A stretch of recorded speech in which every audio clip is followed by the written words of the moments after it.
Hey guys, and welcome back to the second episode of the Game of Thrones Free-for-All Deathmatch series in Civilization 5. In the last episode, basically we went over the overview of Westeros, kind of what to expect in this Deathmatch series, and we are starting to see the very first, chapter of the expansion of the several assorted houses here in Westeros. We, of course, as a quick overview, have House Martell down here in the southeast. They are expanding rather slowly with 2 city holdings. I'm not gonna call them city. I'll call them holdings to keep in with the spirit of Game of Thrones. Moving on to the west, we have House Tyrell, who really has quite a bit of a bounty. They are by far the most populated of the various holdings in this game. They already have 2 holdings, so they are also of moderate size and power.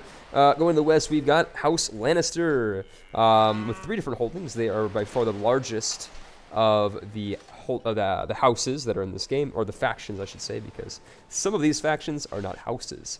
Let's go to the east and take a look at Renly Baratheon. He controls 2 holdings, not too bad. Going to the northwest, we've got the Bastard King, Joffrey, who controls 3 different holdings, who's also, I guess, tied with the Lannisters as being the biggest. Of course, in the series, the Lannisters and the Bastard Joffrey are one and the same, but in this particular series, they will be separated. So going to the northwest, we have House Tully of House Riverrun, who's also relatively large. I misspoke when I said Highgarden was the most populated. It seems like Riverrun is actually the most fertile and populated of the different holdings. Moving to the west, we got Pike, House Greyjoy. They currently control no other holdings besides Pike, but that's okay because they don't have access to boats yet, which is a bit of a what's the word? A bit of a paradox, considering these guys are straight up pirates. But they got to research the boats first in Civilization. Let's go to the east.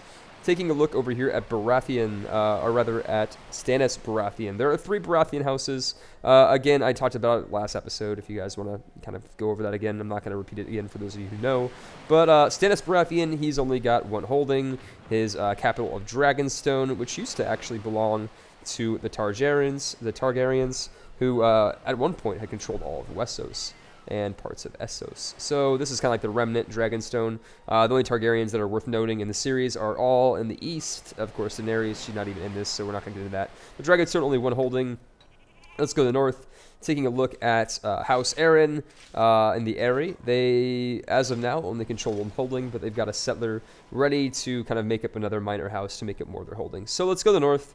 House Stark, kind of who I'm hoping dies first. Sorry for all of those who love Robb Stark and Ned Stark, but yeah, they've got 2 holdings. They're the most spread out of the different factions in this game. That is to say that there is a lot of distance between these 2 cities. They're going to start kind of, spreading some more holdings here, so expect that. They've got a lot of room to expand, a hell of a lot of room considering, again, that there is no house on the twins. I have no idea why that there wasn't a mod creator that made a faction for the twins, but there isn't. So let's go to the north. Night's Watch, fairly interesting faction. These guys, of course, are known for Castle Black. And the Shadow Tower is not in the correct place at all, but again, how could there be? Because the wall, which is to say this mountain range, blocks any other city placement along the wall, or along this mountain range, I should say, which we will refer to here henceforth as the wall. They decided to put their second holding to the northeast, the Shadow Tower. We'll see if that is going to work out for them. It's a rather bold move, I must say, considering that the Night's Watch is trying to keep out the various factions of the north from invading the kingdoms of Westeros. So really bold strategy to just plop down a tower to the north of the wall and the north of all of the fortifications. But again, this is Civilization 5, so it's not supposed to make any sense. Let's go north. Mance Rayder's got 2 holdings. Of course, this guy, he bows to no one. He kneels to nobody except for himself. He loves himself, apparently. He also loves his own voice. This guy, he's a reformed barbarian, leading a reformed barbarian tribe. They just want to get the south of the wall. Again, watch the last episode if you don't know what I'm talking about. To the west, we've got the White Walkers, who are building up an army. Again, these are not workers, although they might look like workers, but they might actually be like, okay, no, there are White Walker workers. God, I would not want to be a White Walker worker. Could you imagine, like, being forced to work for these, like, undead things? I'm not going to call them people, because, let's face it, they're just corpses with blue eyes. that happen to hate fire. So let's go ahead and start again right where we left off. I think I'm going to go ahead and turn on auto in turn if it doesn't lag out my computer. It seems to me that like my computer has a hiccup right around now, like between the turn of the city-states and our turn. There's like a really bad lag cycle. So I guess for now we're not going to really turn on auto in turn. Instead, I'll just commentate while ending the turns manually. So we see that House Airy has added a second holding to their, what should I say, fiefdom. They're not really an empire. They're not really a kingdom. Of course, once again, everybody's technically supposed to kneel, to Bastard Joffrey, but nobody does. So I guess we're just going to call this like the house. The house is growing. We've got more holdings. And again, they're not the only house that's growing. We see that House Tully has recently expanded into the Stony Sept, and this is a name that is incredibly hard to read. I hope I'm not the only one that thinks that red on blue is terrible. Well, in fact, I'm actually colorblind. Some trivia for you guys about AlzaboHD. I'm fucking colorblind. I can't see shit when it comes to red and green. So as a consequence, red and blue is also incredibly difficult for me to, I guess, differentiate as well. So let's go over here to the southeast. Really nothing's going on over here with House Martell. But over here, Renly Baratheon, that is, the younger, more homosexual variant of the three Baratheon families, is expanding in the Storm's Reach, or the Storm's End, Stormlands. God, I completely forgot exactly how to the nomenclature of this region. Any big, Song of Ice and Fire fans out there in the comment section, please correct me. He's expanding. He's got Griffin's Roost, his third holding. Pretty soon, these guys might be big enough to challenge the Bastard King himself. But as of yet, nobody's really, even made friends yet. So we're not sure exactly what the diplomatic situation is going to be in the future. But we see that House Stark is also expanding. Carholt, the house of the Karstarks, who are very, very loyal retainers to Winterfell and House Stark, and of course Ned as well, Neddard Stark. God, that is an awful name. Say it after me, Neddard Stark. That is actually the name of the leader of House Stark, Neddard. That's correct. Not Ed, not Ned, but Neddard. I don't know why. Perhaps George R.R. Martin has a fetish for really weird names. Certainly isn't the only outlier in the series that has a very strange name. So let's go again to the south, kind of checking it out. Of course, the Starks have a lot of room to play around with. They've got 2 more settlers heading out. They've got a lot of clay to call their home.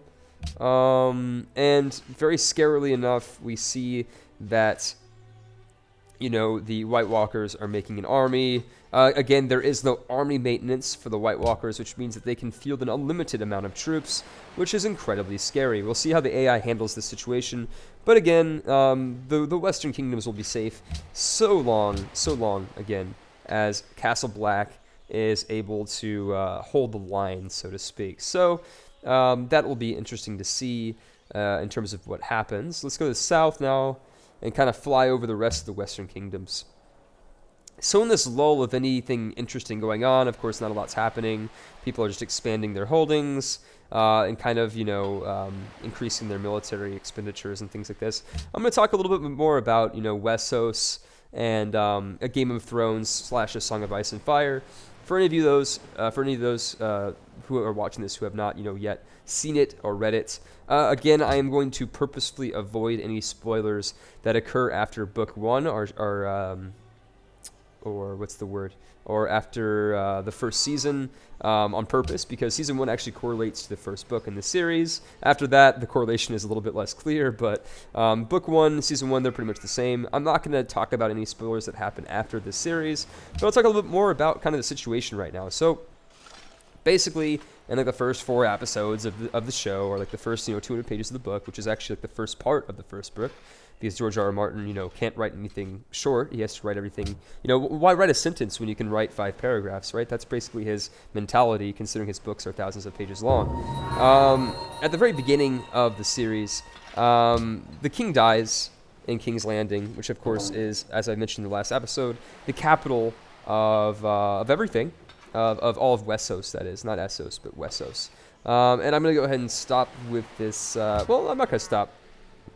I'm going to kind of continue talking about it while we watch the first war between the bastard inbred Joffrey, who is the, incumbent king, or at least ruler of King's Landing. I don't want to call him a king because that's giving him too much credit. He is a complete abomination. He can't do anything correctly, but he can actually torture prostitutes. That's kind of like his pastime. That's what he likes to do. This series is so dark. Again, if you like, rape, inbred, inbreeding, incest, midgets who have a penchant for prostitutes, this is your series. If not, I don't blame you, but just give it a shot. I mean, I'm giving this a bit of a bad name. So over here, we've got a war between the bastard Joffrey Baratheon and House Aaron. Of course, Joffrey is making a move on the Eyrie. He must not have read in his history books that the Eyrie is almost impenetrable. It's very hard to take as a holding because it is incredibly defensible. But I was talking more about the history of Game of Thrones, or we kind of talk a little bit about what's going on with the battle right now. So, very beginning, the king dies in King's Landing, but before he does, he voyages all the way to the north to this castle over here, Winterfell, which is where the House Starks call their home. And he's like, hey, listen, Ned Stark, who is the ruler of the Starks. He's like, hey, listen, Ned, you're a good friend of mine. We threw away the Targaryens together. Because the Targaryens, you don't really have to know who they are, but they ruled all of Westeros before. We destroyed the invader. Like, hey, you're my best friend. Why don't you come down to King's Landing and be my right-hand man? Like, be my hand of the king. Basically, the hand of the king is like if we're gonna kind of equate feudalistic, Song of Ice and Fire politics with real life, it'd be kind of like the vice president to a president. If the president is the king, the hand is like the second in command. Although really the hand does everything. I mean that's implied, and it's basically implicit in the book and in the show that the hand does everything while the king kind of drinks himself to death. And he does drink himself to death, literally. He drinks poisoned wine and he dies because his wife wants him to die. She actually wants to kill her own husband, who is the king, so that her inbred son can assume power, because everybody in the realm, at the very beginning at least, thinks that her son is also the son of the previous king. That is to say that he is a member of the Baratheon lineage. But he is not. He's totally the inbred son between the queen and her brother. Very interesting story. So I'm not going to get into too much of that. But basically, King Joffrey becomes king. Well, that's a bit redundant, right? Joffrey, her son, becomes king. Nobody likes him. He's a piece of shit. He's like, at the beginning of the show, or the book, he's like 14 years old. He really just likes to torture little animals. He likes to set things on fire. He likes to torture prostitutes. Really, if you had like a DSM manual of like mental, problems, like a diagnostic, like the thing that the psychologists use. If you had access to this in this time and age, you would classify him as like this sociopathic psychopath. Like he really not a good guy. He's morality in this series is very gray. I mean, that's to say that there really isn't good guys and bad guys. Everybody's looking after themselves. Everybody just wants to survive. So again, putting good and bad labels on anything is a bit problematic in this series. But if anybody's a bad guy, it's this guy, Joffrey Baratheon. He's a complete asshole. So enough of that. Basically, this is what spurns the conquest of Westeros. Everybody rises up kind of to say that they are the king because they don't recognize this inbred bastard as their king. So again, you have the two Baratheon brothers who were actually were the heir apparent to the throne. In a very indirect way. That is to say that they weren't the sons of the previous king, but they were the brothers of him. So, of course, Joffrey, if he was the son of the king, had a claim to King's Landing, but he was not the son, he was an inbred bastard. So, the two claimants of the throne, I guess the people who have the most of a claim, are Renly Baratheon and his older brother, Stannis. Of course, Stannis being the older one, and following the very classical medieval, policy of primogeniture, which basically means that the oldest son inherits everything. That's pretty much how it's been going in real life. That's how it goes in Game of Thrones too. If you're the oldest son, you inherit everything. So because, King Joffrey has been proven to be an inbred bastard, that is to say that he was, the product of incest between the queen and her brother, the remaining Baratheon lineage are, in fact, the heirs to the throne of Westeros. But not a lot of people get behind their claim, and the two brothers are fighting it out between themselves and amongst everybody else, as they think they style themselves to be the ruler of all of Westeros. So That's a little bit more of the backstory. I know I got into it a little bit in the first episode, but that's really where this conflict arises, because every house, talking about decentralization, basically everybody rises up to proclaim themselves as king. And that is not to say that everybody proclaims itself as king of Westeros. It's quite the contrary, in fact. Most people simply proclaim themselves to be the king of the region in which they reside. So, for example, the Starks, who reside up here in Winterfell, who have control over all of the northern territories, style themselves as King of the North, which you might have heard in my, Sweden King of the North Let's Play series. I like to say King of the North because this is what Robb refers to himself. Robb Stark, of course, being the son of Ned Stark, and I guess the leader of this movement. I'm trying to avoid spoilers. It's really, really difficult when talking about Game of Thrones, but relax. As long as you guys have not, gotten past the first season or the first book, there will be no spoilers. I'm not going to get into anything past then. I know a lot of you guys are just like me. You guys have read the books, you guys have seen the shows, so again, you guys know exactly where I'm coming from. So enough of the history of Westeros and the backstory. Let's go ahead and take a look at what's going on in this game. So we got House Martell over here as Sunspear. They're expanding a little bit. Of course, these Southerners, these sand people, are expanding. Likewise, over here, House Tyrell, over here, and Highgarden are also expanding to the southwest and the northeast. They have 3 holdings now. They're quite a bit bigger, and they are huge. Just like Riverrun, very, very populated holdings that they have. In the west, Lannister has kind of stopped expanding, but it seems instead that they are using their massive gold reserves to fund a very large army, probably in support of their bastard inbred son, Joffrey Baratheon. And besides that, it looks like the Ironmen, or rather the Ironborn, which is to say House Greyjoy over here in the Iron Islands, are expanding off of the Iron Islands onto Westeros. I have no idea why, but perhaps they'll make their motives more clear later on in the game. House Aaron, of course, still at war with Joffrey Baratheon, but Joffrey was unable to take anything, which is perhaps for the greater good of everybody, for everybody is concerned. House Greyjoy has just completed the Great Lighthouse. Again, not too much of a surprise. They are like the only, basically, maritime or sea-based civilization or house in this game. And we see that House Stark is aggressively expanding. I think they must have like the AI of, like the Iroquois. They're very expansive as well. But they are basically ignoring all of the tundra of the north. Can't really blame them. And they're settling all of their minor houses over here to the southwest, which is very interesting. They will, of course, inevitably come into conflict with the other houses. Going over here to the north, I know I've been kind of neglecting them. Looks like the White Walkers have made a few more men. Of course, the White Walkers don't really recruit men in the show or in the book. They kind of just take dead bodies that are north of the wall and reincarnate them into, kind of servitors of the dead. If you guys have, are familiar with, Blizzard, kind of like Warcraft, it's kind of like the Lich King and his undead minions. So let's go and see what's happening. Joffrey's gotten his panties in a bunch. He's been declaring war on basically everybody because he hates everybody. If you say that you're not with Joffrey, he will declare war on you, and he will send his gold cloaks, which is to say his kind of like private bodyguard, out to get you. So let's see what's happening here. He declared war on House Tully, which, to remind everybody, is this kind of faction that's almost impossible for me to read because I'm colorblind. And he's also been declared upon by the Lannisters, which is... I'm sorry, I misspoke. The Lannisters have also declared war on the Riverrun as well, in support of Joffrey's status quo. So this is a bit actually, lore-wise, this is sound. I mean, really, Lannisters and... the Baratheon bastard, they really have a lot kind of like together. They've got a lot at stake. Lannisters are supporting King Joffrey. So, again, this is totally with the lore. Joffrey's upset over here at Riverrun. I have no idea why. Maybe because they're supporting the King of the North. I don't exactly know why.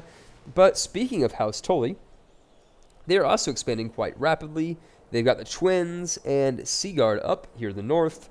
Of course, the twins belong to a different faction. Their name escapes me at the moment, but basically, this is where the Red Wedding takes place. I'm not going to get into that, because that is a huge spoiler, so let's go ahead and forget that I ever said anything.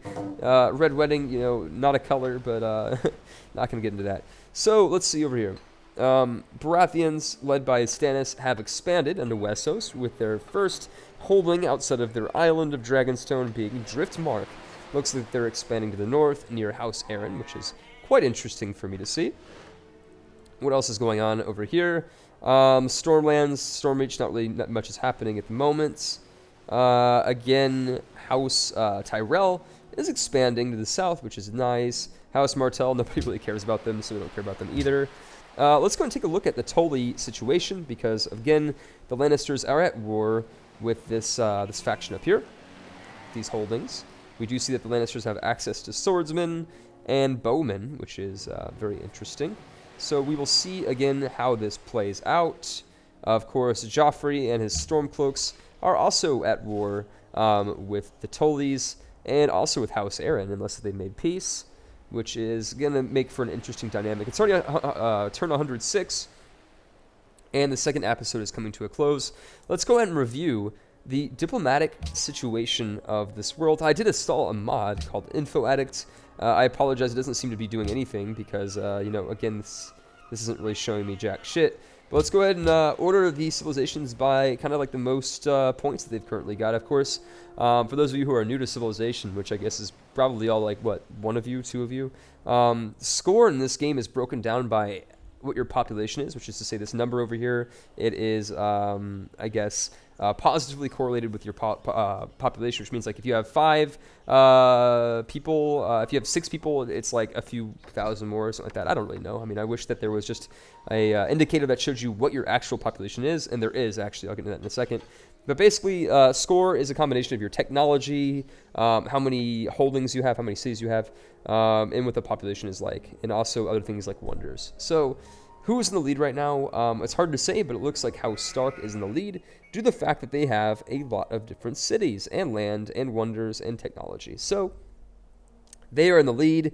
Right below them is Balon Greyjoy of the Iron Islands. It looks like House Lannister is also up there. And the Bastard King Joffrey, you know, look at this guy. I mentioned that he's an asshole. I mean, do you see this kid? Like, this guy literally looks like he's stuck a bicycle up his ass, or maybe just one of these swords that he's currently sitting on. Of course, the Iron Throne, made out of swords. I guess maybe he sat on it the wrong way today or something. He looks like he got out of bed with a bad mentality or something like that. So, anyways, House Tully is also quite powerful. Let's talk about the losers currently. The White Walker is not doing so well, Night's King. I've never seen, not a very pretty face. I guess you'd say that only a mother could love this face, or in his case, only a dead corpse could love his face, because let's face it, he's only got one city, population doesn't matter, but he's spewing out warriors who will pretty soon probably come up heads to head with the wildlings.